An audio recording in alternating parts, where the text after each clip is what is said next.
Covarde e frouxo, dirigente do Flamengo detona Felipe Melo. Mengão tem dinheiro para comprar o terreno do gasômetro à vista. Vasco da Gama reitera o interesse de jogar no Maracanã contra o Nova Iguaçu no jogo de volta da semifinal do Campeonato Carioca. Que história é essa, PQD? Vem comigo que no caminho eu explico. Saudações rubro-negra para a maior e melhor torcida do mundo, a torcida do Mengão. Venho chegando nessa manhã de quinta-feira, como sempre, recheado de informações. Mas antes de mais nada, na humildade, com todo carinho, com todo respeito, começou a assistir? Já deixa o like de vocês. Não é inscrito? Se inscreva, não nos seguem? Passe a nos seguir. Acione o sino da notificação para receber todos os nossos novos vídeos e compartilhe os nossos conteúdos. Tudo isso para vocês é de graça, ajuda no nosso crescimento e nos ajuda a continuar mantendo vocês informados sobre tudo que acontece nos bastidores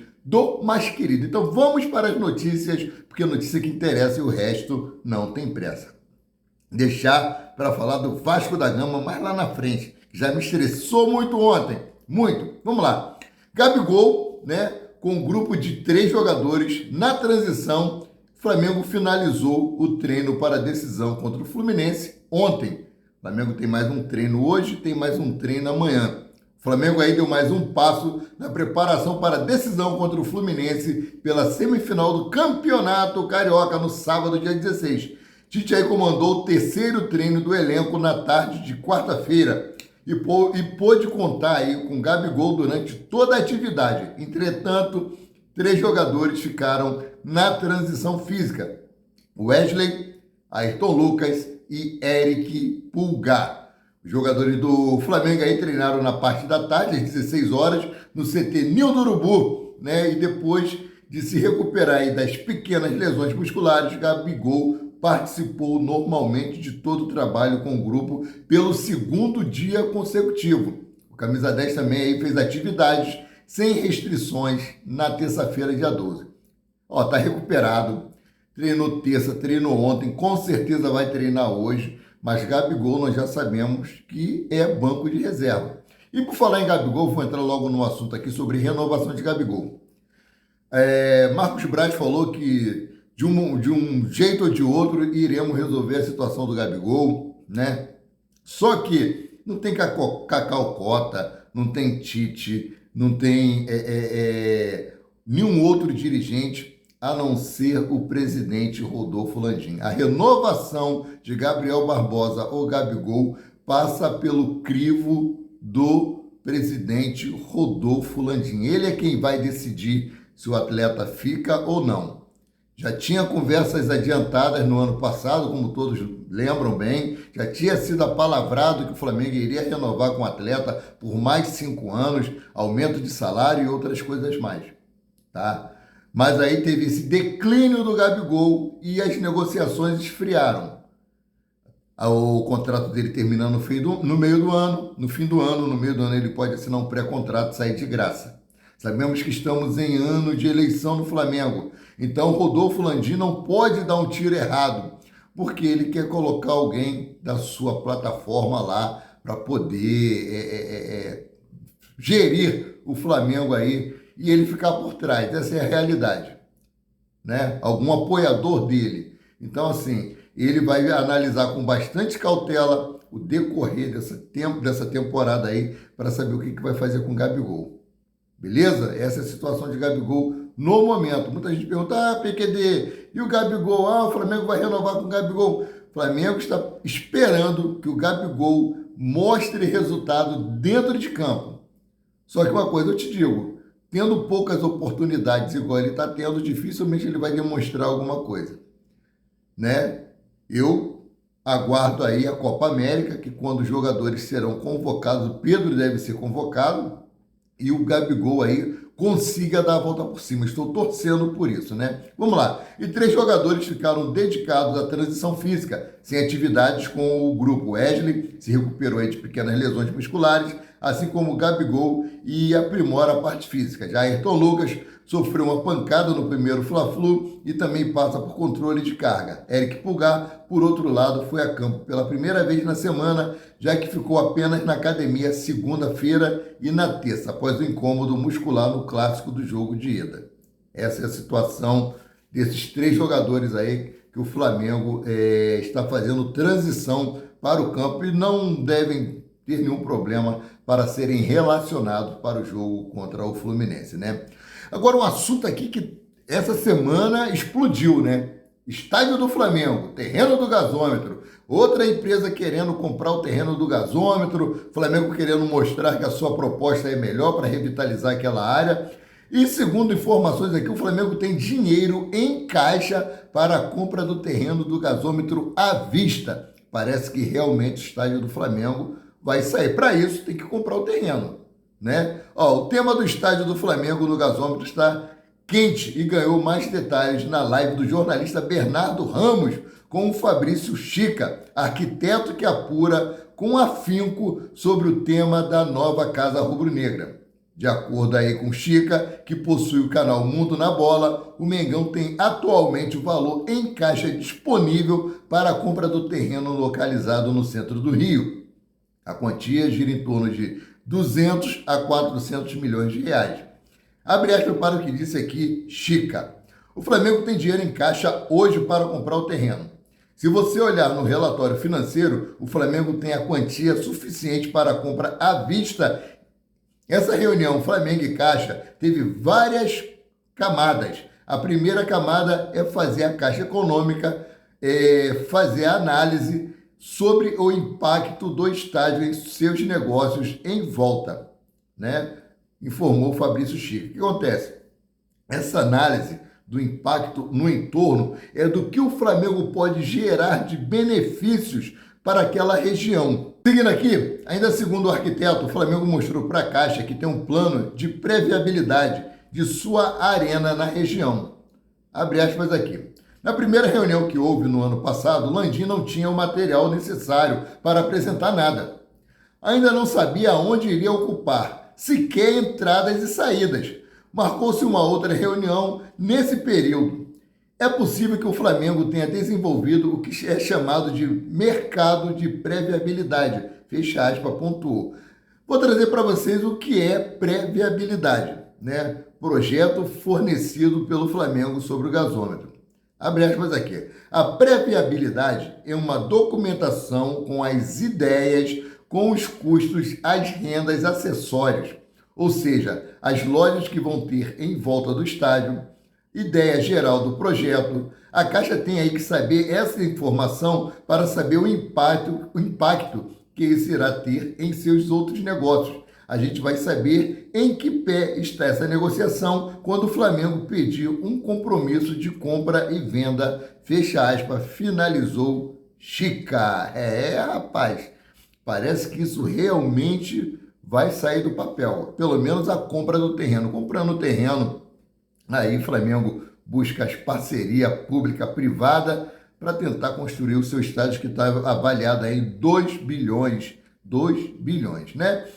A saída de Thiago Maia teve a ajuda de um jogador que tem se destacado no Flamengo, Igor Jesus, que contribuiu para a transferência de Thiago Maia para o Internacional. A diretoria do Flamengo entendeu que Igor Jesus pode dar conta do recado caso seja necessário, por exemplo, quando o Eric Pulgar estiver à disposição da seleção. É isso aí. O garoto realmente merece essa oportunidade, o garoto merece ter a confiança do treinador, da diretoria do Flamengo. Ele tem demonstrado isso nos treinos, ele tem demonstrado todas as vezes que entra em campo. Muito boa essa atitude aí, muito bom ter aberto essa vaga para uma oportunidade do garoto continuar mostrando cada vez mais do que ele é capaz com o manto sagrado. Informações, Veni Casagrande, né?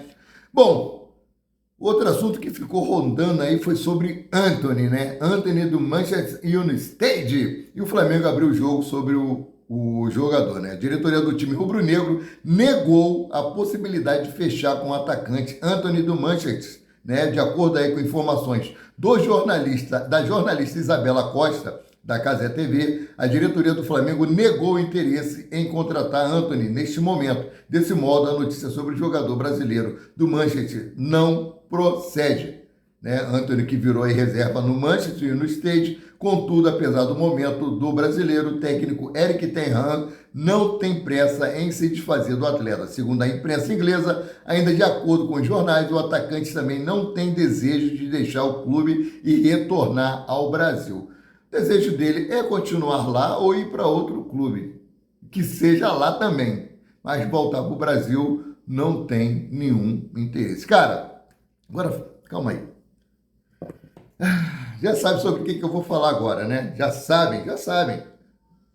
Porque, meu irmão, que situação é essa? Vasco da Gama reitera o interesse em jogar no Maracanã contra o Nova Iguaçu no domingo. É isso aí. Na madrugada, isso rolou na madrugada, só. Na última segunda-feira, dia 11, o Nova Iguaçu solicitou ao consórcio que administra o Maracanã o uso do estádio para sediar o jogo de volta da semifinal do Campeonato Carioca contra o Vasco da Gama. Entretanto, o clube não obteve respostas positivas sobre a solicitação. Por conta do tempo hábil para definir aí as operações da partida, o clube teve que entrar em contato com a FERJ e foi orientado a indicar outro estádio. Assim, o Nova Iguaçu, indicou o estádio Raulino de Oliveira. Beleza, o mando de campo é deles, entraram em contato, conseguiram. Aí na madrugada, presta só atenção o que o Vasco da Gama fez, cara. Vasco emite nota oficial reiterando o desejo de atuar no Maracanã. O Vasco, mando de campo do Nova Iguaçu, o Vasco. A novela Maracanã ganhou mais um capítulo de polêmica na madrugada desta quarta-feira, dia 14. Após ter a solicitação negada pela FERJ para jogar no estádio no segundo jogo da semifinal do Campeonato Carioca, o Vasco publicou uma nota oficial afirmando que, além da equipe, o Nova Iguaçu também deseja atuar no Templo Sagrado do Futebol. Em nota, o Vasco afirma que, em reunião realizada na quarta-feira, a equipe de São Januário e o Nova Iguaçu reiteraram o desejo de atuar no Maracanã no segundo jogo da semifinal do Campeonato Carioca. Além disso, o rival do Flamengo destacou que solicitou o pedido na última segunda-feira, dia 11, para a realização de venda dos ingressos para as duas torcidas. Abre aspas, para o que disse aqui a nota, que está na nota. Em reunião há pouco, após os últimos desdobramentos, Nova Iguaçu e Vasco da Gama reiteram o entendimento de jogar no Maracanã. Aguardam, então, o envio à FERJ pelo consórcio da autorização do uso do estádio, solicitado na manhã da última segunda-feira para a realização da partida e o início urgente da venda dos ingressos. Acreditamos ser esse o melhor para o futebol, para o Rio e para o próprio Maracanã. A FERJ aí confirmou o Vasco e Nova Iguaçu no Raulino de Oliveira, contudo, logo após a decisão, a equipe de São Januário emitiu esse comunicado, reiterando o desejo de atuar no estádio Mário Filho. Bom, essa novela deve ganhar outros desdobramentos. De uma hora para outra, a FERJ deve ceder aí e autorizar esse jogo no Maracanã, tá? Então vamos aguardar. Durante o dia eu vou mantendo vocês informados. Mas o Vasco enviou essa nota na madrugada aí para a FERJ, reiterando o desejo de jogar no Maracanã. O governador Cláudio Castro também se manifestou e disse que não tem ninguém proibido de jogar no Maracanã, que uma das cláusulas, se a agenda estiver livre, nenhum dos dois clubes que gerem o estádio, no caso do Flamengo e Fluminense, não forem jogar, qualquer outro time pode utilizar o espaço. Então, vamos seguindo aqui. Na minha cabeça, o Flamengo tem que realmente correr atrás, comprar logo esse estádio e acabar essa novela de Maracanã. Entrega o Maracanã. Vamos ver se vão continuar mantendo o Maracanã. Lá no estádio do Palmeiras, lá, a W Torre marca até peladinha. Atrapalha a agenda até do Palmeiras. Vamos ver como é que vai ser aqui. Rapaz, é muito complicado, né? É muito complicado mesmo. Então, vamos dar continuidade aqui às informações. Fabrício Bruno aí convocado para a seleção brasileira, agradece a torcida, né? Fabrício Bruno agradece a torcida do Flamengo por convocação à seleção brasileira. Meu combustível. O zagueiro do Flamengo postou um agradecimento para a nação rubro-negra nas redes sociais. Além disso, o camisa 15 citou a família nesse momento de alegria na carreira. Abre aspas aqui. Parabéns, Fabrício Bruno. O trabalho diário transforma os sonhos em realidade. Agradeço a Deus por me permitir realizar o que mais eu amo. Assim como os meus pais, que acreditaram no meu sonho, dedico esse momento inesquecível da minha vida a eles, a minha esposa Ana Clara, como ao meu filho Luca. Obrigado, Flamengo. Obrigado, nação. Vocês são combustível para eu continuar correndo atrás dos meus sonhos e dos nossos sonhos. Fecha aspas, disse Fabrício Bruno. Cara, estou muito feliz aí por essa convocação do Fabrício Bruno. Já falei várias vezes, eu queria também que o Carolino tivesse lá, tivesse sido convocado, mas vão ter outras convocações aí. Tanto que essa convocação não vai atrapalhar o Flamengo em nada. O Flamengo vai ficar aí 15 dias sem jogar. Então seria uma boa, sim. Então, mudando aqui de assunto, outra notícia muito boa, né? Que é sobre Gerson, que passou por uma cirurgia aí dos rins recentemente, está com catéter, né? Já está sendo marcado o dia para ele tirar esse dreno. Vamos lá, ó. Gerson do Flamengo vai tirar os pontos da cirurgia na sexta-feira. Confira a fase da recuperação do atleta que eu vou trazer para vocês. O atleta não entra em campo desde 15 de fevereiro, quando o time de Tite fez 3-0 no Bangu. Matéria aí do Fred Gomes, do GE. Capitão de Tite, Gerson voltou a ser camisa 8 do Flamengo nesta quarta-feira, mas a melhor notícia da semana é que sexta-feira ele tirará os pontos da cirurgia, a qual foi submetido no dia 1º de março. O ídolo estava em momento de repouso ainda, mas dará passos importantes até o fim de março, no dia 22, a retirada do dreno.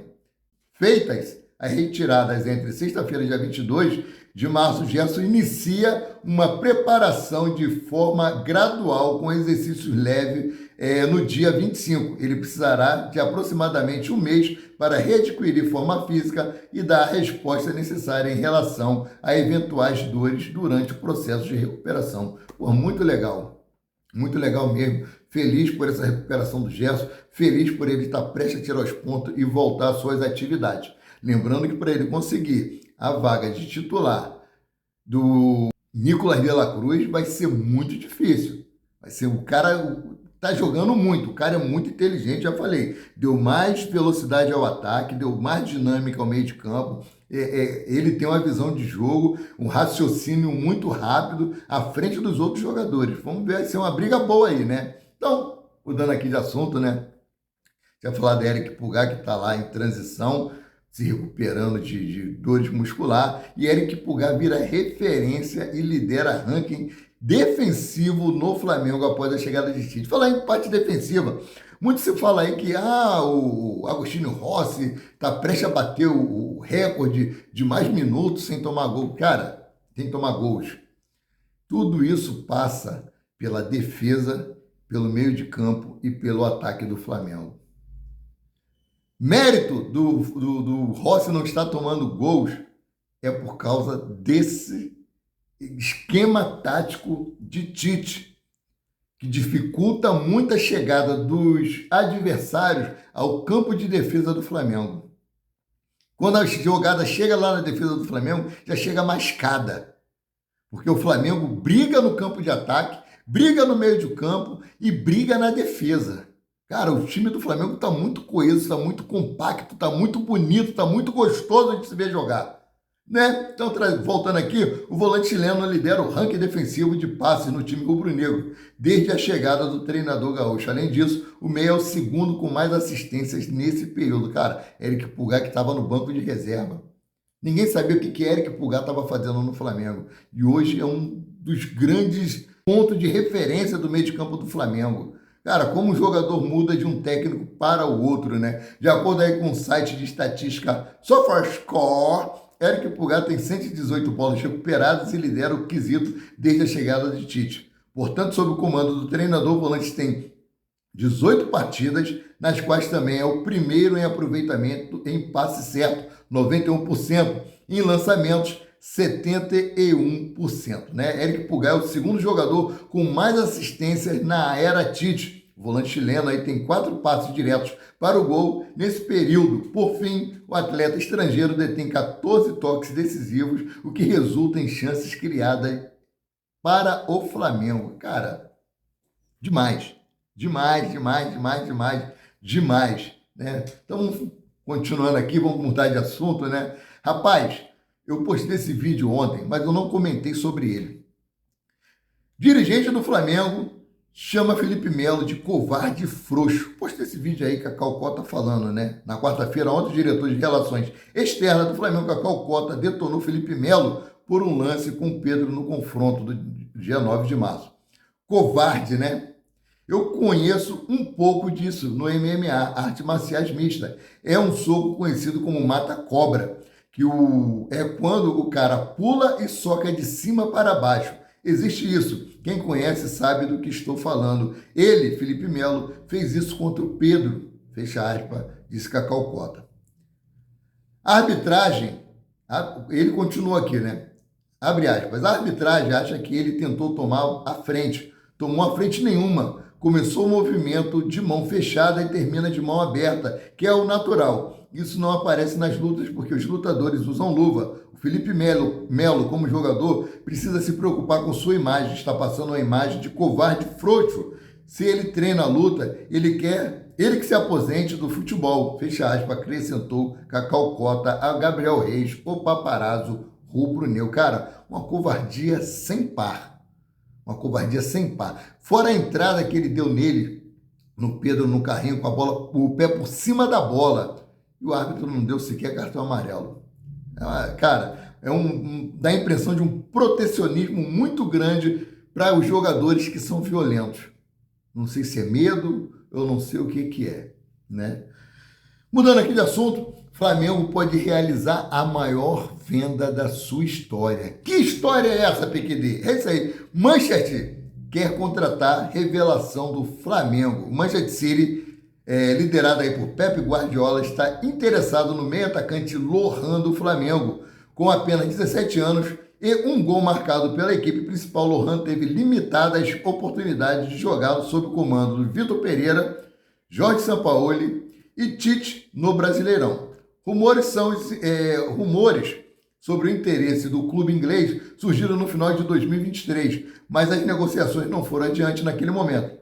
Agora, com a aproximação da próxima temporada europeia, o Manchester City pode voltar a negociar pelo jovem que tem contrato com o Flamengo até 2025 com a multa rescisória em 100 milhões de euros, ou seja, meio bilhão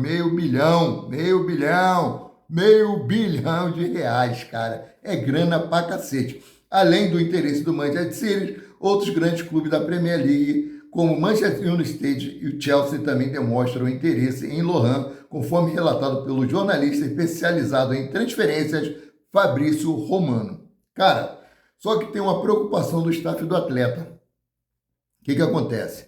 Muitos jogadores, muitas revelações do futebol brasileiro são levados lá para fora, eles são emprestados, né? E nós sabemos que o Bahia faz parte do grupo City e o Bahia pode, o Manchester pode muito bem, o grupo City pode comprar o atleta, né? E para prepará-lo mais para o futebol europeu, emprestar aí para o Bahia, emprestar para alguma outra equipe. É o que aconteceu aí com o Luiz Henrique, que foi contratado por John Textor, né? Com a promessa de no meio do ano ir para o futebol europeu. Está jogando aí no Botafogo. E pode acontecer o mesmo com o Lohan. A preocupação do staff do atleta é esse, que o jogador seja emprestado para outros clubes, principalmente do grupo City, que é o Bahia, aqui no Brasil. Beleza? Galera, são essas as informações que eu tinha para trazer para vocês nessa manhã de quinta-feira, dia de TBT. E eu fico por aqui, voltando a qualquer momento com mais notícias sobre o rubro-negro mais querido e mais amado do Brasil e do mundo, o Clube de Regatas do Flamengo. Chegou até aqui? Like, não é inscrito? Se inscreva. Não nos segue? Passa a nos seguir. Saudações.